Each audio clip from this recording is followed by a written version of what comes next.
नमस्कार दोस्तों, आज मैं आपको ज्येष्ठ महात्म के 14वें अध्याय की कथा सुनाने जा रही हूँ। प्रेम से बोलिए ज्येष्ठ मास की जय हो, विष्णु भगवान की जय हो, गंगा माता की जय हो। ऋषि कहने लगे कि हे खड़ानन, जब राजा सगर की सब संतति भस्म हो गई और उनका यज्ञ न हो सका तो राजा सगर ने क्या किया और उसके सैनिकों ने क्या किया, यह सब कृपा करके आप हमसे कहिए। स्कंद जी कहने लगे कि हे सैनिक ऋषियों, बिल के द्वार पर स्थित सैनिक लोग विह्वल होकर और बिल की उस अग्नि ज्वाला से संतप्त होकर राजा सगर को सब समाचार सुनाने के लिए गए और कहा कि आपके पुत्रों ने जब यज्ञ के घोड़े को कहीं नहीं देखा तो अपने हाथों से पृथ्वी तल को खोद डाला। उसके अंदर उस बिल से मिला हुआ 100 योजन के विस्तार में एक गुफा मिली। उसके अंदर बहुत से सैनिकों सहित आपके पुत्र सबके सब चले गए और हम सब लोगों को बिल के द्वार पर रोक दिया।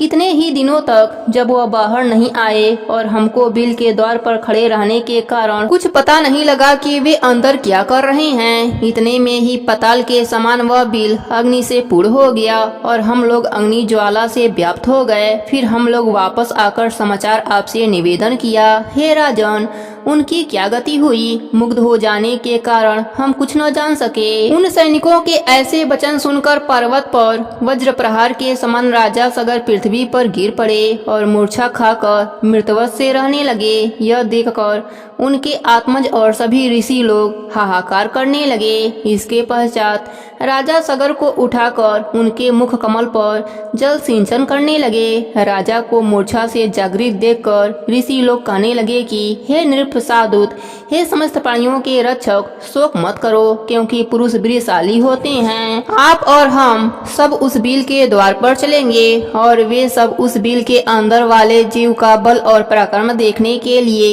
यज्ञ के कार्य को समाप्त करके चल पड़े।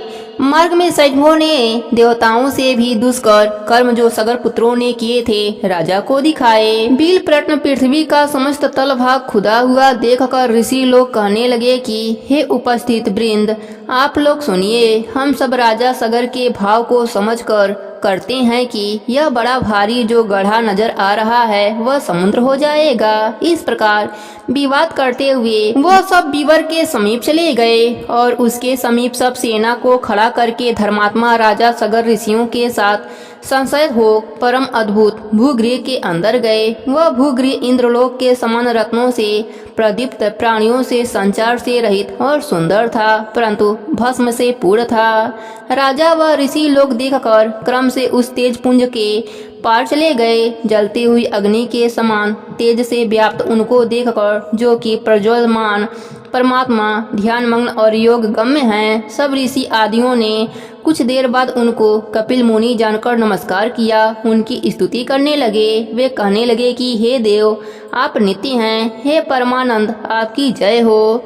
जगत के कारण रूप तथा मन से सृष्टि को संहार करने वाले आपको नमस्कार है। हे सत्य गुण को धारण करने वाले हरि स्वरूप आपको नमस्कार है, तथा तम रूप में स्थित शिव स्वरूप आपको नमस्कार है। हे अखिल लोक वंदना के योग्य, हे सुरासुर से पूजित चरण कमलों वाले आपको नमस्कार है। हे दया के सागर संसार रूपी संसार में फंसे हुए हम लोगों की आप रक्षा करें। हे ब्राह्मणों के स्वामी, शीघ्र हम लोगों का उद्धार करें। शोक रूपी विशाल किनारों से रहित जल राशि में पतित इस पृथ्वी का उद्धार करें, क्योंकि हे दीनबंधु, आप ही आदि स्वरूप 12 रूपधारी हैं। इस तरह स्तुति करके राजा सगर पुनः शोकमग्न होकर और वर्षा काल से जैसे महान पसार गिरते हैं पृथ्वी पर गिर पड़े।